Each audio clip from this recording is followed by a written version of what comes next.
Notre propos est à la fois très ambitieux et très modeste. D'un côté, il ne s'agit rien moins que de proposer une mise en débat du curriculum français qui, malgré sa nécessité criante selon nous, n'a jamais été véritablement connu.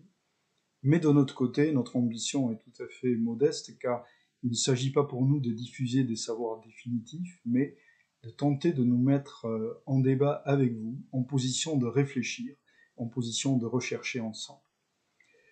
Pour cela, nous avons adopté une méthode de recherche qui est la suivante, c'est que ce colloque n'est pas un événement unique, c'est un travail sur la durée, qui, selon nous, devrait installer les questions que nous souhaitons débattre de manière durable dans le débat public,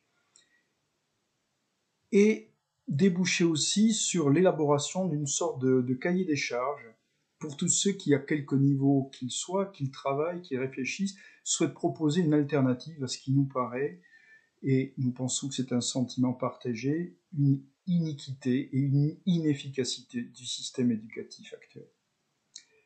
Nous avons proposé comme travail préalable à ce long échange, à ce long débat avec vous, nous avons proposé ce que nous appelons des jalons. Il y en a une vingtaine, vous les verrez si vous allez sur notre blog. Ils peuvent aborder des questions strictement disciplinaires, comme par exemple le français et le curriculum, ou la philosophie et le curriculum, etc. Des aspects plus transversaux, par exemple les rapports entre orientation et curriculum, mais aussi des aspects de caractère politique, comme celui tout à fait important du pilotage du système éducatif. Il s'agit d'éléments sur un chemin à parcourir qui n'ont pas vocation à embrasser ni la totalité des questions, ni l'exhaustivité, si on peut dire, de chaque question, mais d'être essentiellement des lanceurs de débat. Ces jalons obéissent à un schéma que nous avons volontairement voulu un peu contraindre pour créer de l'homogénéité dans la discussion. Ils commencent tous par ce que nous appelons l'exposé d'un dissensus. Nous avons essayé en effet de relever dans les débats éducatifs ordinaires des polarités les plus opposées, de manière à tenter non pas de les résoudre, mais de proposer la perspective curriculaire comme solution d'en sortir, dirons-nous, par le haut, au lieu d'être dans des sempiternelles oppositions stériles. Par exemple, la thématique de la discipline scolaire, nous paraît donner lieu, dans beaucoup de cas, à des tensions entre des personnes qui estiment que ce sont des caractéristiques indépassables de l'école, et d'autres qui estiment qu'il y a là, avec les disciplines, une certaine étroitesse et la nécessité de frotter les élèves à des savoirs non disciplinaires. Si nous maintenons cette polarité, nous avons alors des débats stériles entre extrêmes, ceux qui pensent que hors des disciplines, point de salut, ou ceux qui pensent qu'en dédisciplinarisant l'école, on pourrait résoudre toutes les questions qui s'y posent.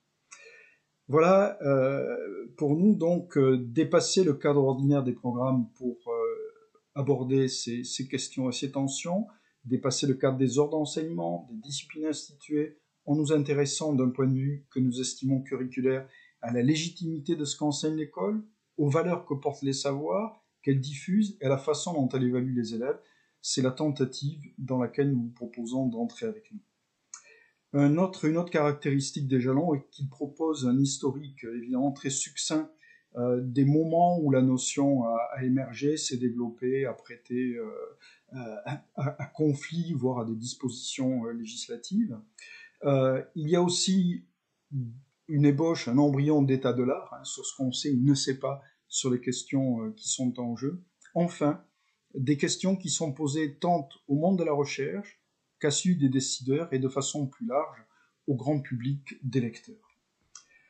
Comme support de ce débat sur la durée, nous avons décidé de mettre en place un blog sur la plateforme Hypothèse, et ceci toujours dans le cadre du comité universitaire d'information pédagogique, qui est pour nous la garantie de la durabilité de ce projet et du cadre rigoureux dans lequel nous voulons nous situer. Il s'agit en effet d'installer ceci dans la durée et de le faire vivre. Les conditions sanitaires ont reporté le premier événement, comme vous le savez. Nous l'avons reporté d'une année pour normalement l'automne 2021. Mais nous pensons qu'il ne faut pas laisser tomber la patte et que ce blog est un moyen pour vous et pour nous de lire les jalons, de lire les contributions des uns et des autres, d'en déposer de votre part pour préparer cette session repoussée. Nous attendons avec une grande impatience, un grand désir de débattre vos contributions. Nous vous en remercions par avance.